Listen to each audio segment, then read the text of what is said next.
আরেকটা ভুল হয়েছে, সেটা হচ্ছে যে সকালেই পানি দেওয়া হয়েছে। সকালে পানি দেওয়ার ফলে আপনারা দেখতে পাচ্ছেন যে উপরের সারফেসে পানি চলে আসছে। এখন যেটা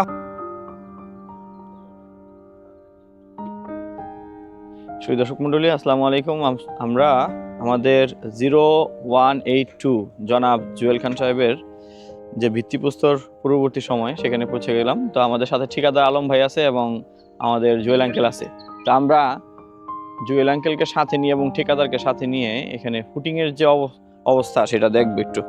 তো ফুটিংয়ে প্রথমেই যে জিনিসটি আছে সেটা হচ্ছে যে রেইনফোর্সমেন্ট ওয়ার্কের কোনো ত্রুটি নাই। এখানে আমরা যেটা দেখলাম সেই স্পেসিংয়ে একটু ভুল ত্রুটি আছে দেখা যাইতেছে। সবগুলো সঠিকভাবে রং দিয়ে বাঁধা হয় নাই।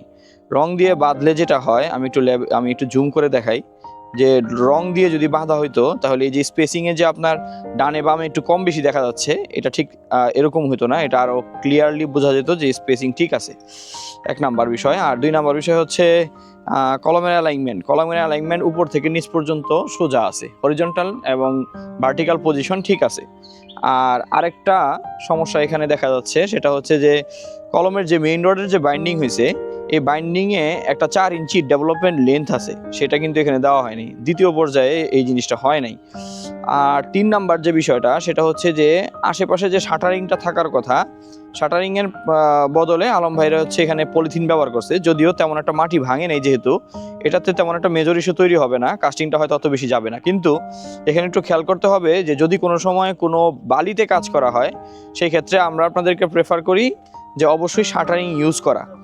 এই যেমন এই সাইডটাই কিন্তু বেশি ভেঙে গেছে। হ্যাঁ আলম ভাই, এই সাইডটা বেশি ভেঙে গেছে, এই সাইডে কিন্তু উনি কাঠটা দিয়ে দিছে। আর তৃতীয় পর্যায়ে আরেকটা ইস্যু আছে, সেটা হচ্ছে যে এখানে যে লেভেলিংটা একুরেট নাই। আমরা ফুল যে ফুটিংয়ের অবস্থা পর্যবেক্ষণ করতেছি, ফুটিংয়ের লেভেলিংটা প্রপারলি থাকাটা উচিত। সেই ক্ষেত্রে কলমের যে লোড বিয়ারিং ক্যাপাসিটি সেটাতে একটা সামঞ্জস্য তৈরি হয়, এটা কিন্তু এখানে অনুপস্থিত, অর্থাৎ লেভেলিংয়ের কাজটা প্রপারলি হয়নি।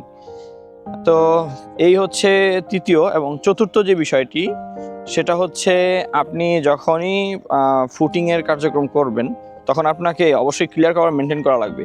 এই ক্লিয়ার কভারটা মেনটেন হয়নি, যার কারণে আমরা এই সাইডটি কিন্তু আবারও কাটাচ্ছি। অর্থাৎ মাটিগুলো কাটতে হবে এখান থেকে। যেই পোর্শনটা এখন স্ক্রিনে দেখা যাচ্ছে, এই পোর্শনে ডান পাশের অংশে ক্লিয়ার কভার নাই। এখন এটা মাটি কেটে ক্লিয়ার কভার করা হবে। আমি এই সাইড থেকে একটু যদি দেখাই, রডই দেখা যাচ্ছে না, তো এই সাইডে 3 ইঞ্চি করে কাটতে হবে।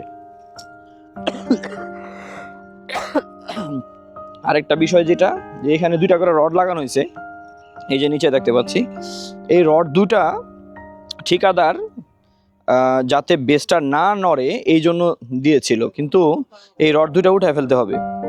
কি কারণে উঠাতে হবে? আমরা এখানে ক্লিয়ার কভার দেওয়ার উদ্দেশ্য কি? রেইনফোর্সমেন্টকে সুরক্ষা দেওয়া, যাতে রেইনফোর্সমেন্ট কোনো কারণেই, অর্থাৎ রড যাতে কোনো কারণে জং না পড়ে। তো এখানে যে 2টি রড দিয়ে এটাকে সাপোর্ট দেওয়া হয়েছে, এটা কিন্তু সরাসরি মাটির সাথে সংস্পর্শে চলে গেছে। তো মাটির সাথে সংস্পর্শে যাওয়ার ফলে কোনো একটা সময়, 1 বছর হোক, 2 বছর হোক, 5 বছর পরে হোক, এই টুকরা রড 2টা জং পড়বে এবং জং সে রিলিজ করবে হচ্ছে মেইন রডের উপরে। আমাদের যে বিল্ডিংয়ের যে মেইন রড, এটা হচ্ছে এই ফুটিংয়ের রড। এই ফুটিংয়ের রডে তখন সে এই জংটা রিলিজ করবে। রিলিজ করার সাথে সাথে আস্তে আস্তে ফুটিং কিন্তু জং নেওয়া শুরু করবে। তো এটা দীর্ঘমেয়াদী একটা সমস্যা তৈরি করবে, লাইকে রেইনফোর্সমেন্ট ক্যান্সার বলতে পারেন। তো আমরা এই জিনিসটি অ্যাভয়েড করার জন্য এখনই এই 2টা খুলে ফেলবো। প্রত্যেকটা ফুটিংয়েই কিন্তু এটা দেওয়া হয়েছে, যাতে এই রডটা নড়াচড়া না করে। যদি আপনাদের এরকম মনে হয় সেই ক্ষেত্রে দিতে পারেন, কিন্তু পরবর্তীতে ঢালাইয়ের পূর্বে এগুলো খুলে ফেলতে হবে। আর এই জায়গায় দেখতে পাচ্ছি যে ইট আছে, এই ইটটা খুলে ফেলতে হবে। ইটটা খুলে আমরা হচ্ছে ব্লক লাগিয়ে দিব। তো মোটামুটি এই পর্যায়ের কাজ এই পর্যন্তই। তো যে সমস্ত ভুল ত্রুটিগুলো হয়েছে সেগুলো আমরা ঠিক করে নিয়ে কাজটা এগিয়ে নিয়ে যাব। আর এই ক্ষেত্রে এখানে যে রেইনফোর্সমেন্ট ইউজ হচ্ছে, এগ্রিগেট ইউজ হচ্ছে, সেগুলোর একটু নমুনা আমরা দেখাই। তো এই সাইড থেকে আমি যদি একটু রড দেখাই, এখানে CSRM এর যে রড সেটা ব্যবহার হচ্ছে, জানি না স্ক্রিনে কতটুকু দেখা যাচ্ছে, CSRM এর রড। আর প্রিমিয়ার যে সিমেন্ট ব্র্যান্ড, সেই প্রিমিয়ারের সিমেন্ট ব্যবহার হবে। আর এগ্রিগেটটা হচ্ছে এই পাশে রাখা, আমি একটু এগ্রিগেটটা দেখাবো। এগ্রিগেটে আরেকটা ভুল হয়েছে, সেটা হচ্ছে যে সকালেই পানি দেওয়া হয়েছে। সকালে পানি দেওয়ার ফলে আপনারা দেখতে পাচ্ছেন যে উপরের সারফেসে পানি চলে আসছে। এখন যেটা হবে যে যখন এটা মেশিনে দেওয়া হবে, তখন আপনার যে সিমেন্টের পানিটা সেটা নিবে না। যার কারণ হচ্ছে তার শরীরের উপরে অলরেডি পানি আছে। তো এই পানি থাকার ফলে এখন এই পানিটা সে আর ধরবে না, সিমেন্টের পানিটা ধরবে না। তো আপনারা যারা ঢালাই দেন তারা অবশ্যই চেষ্টা করবেন আগের দিন পর্যন্ত ঢালাইয়ের যে এগ্রিগেট সেটা ভিজাবেন, পরের দিন থেকে অর্থাৎ যেদিন ঢালাই সেদিন কোনো ক্রমেই এটাতে পানি দেওয়া যাবে না। অর্থাৎ এটা এমন থাকবে যে এই যে খোয়াটা, এই খোয়াটার ভিতরে পানিতে টইটুম্বর থাকবে, যাতে সিমেন্টের পানিটা বেশি শোষণ করে সে না খায়, কিন্তু উপরের যে সারফেসটা এটা ড্রাই থাকবে, একেবারে শুকনা থাকবে, যাতে সিমেন্টের পানিটা তাকে আঁকড়ে ধরে, আঠার মতো ধরে ফেলে। তো এই জন্য এটা সকালে অবশ্যই ভিজানো যাবে না। আর এই সাইডে হচ্ছে বালু চলে আসছে।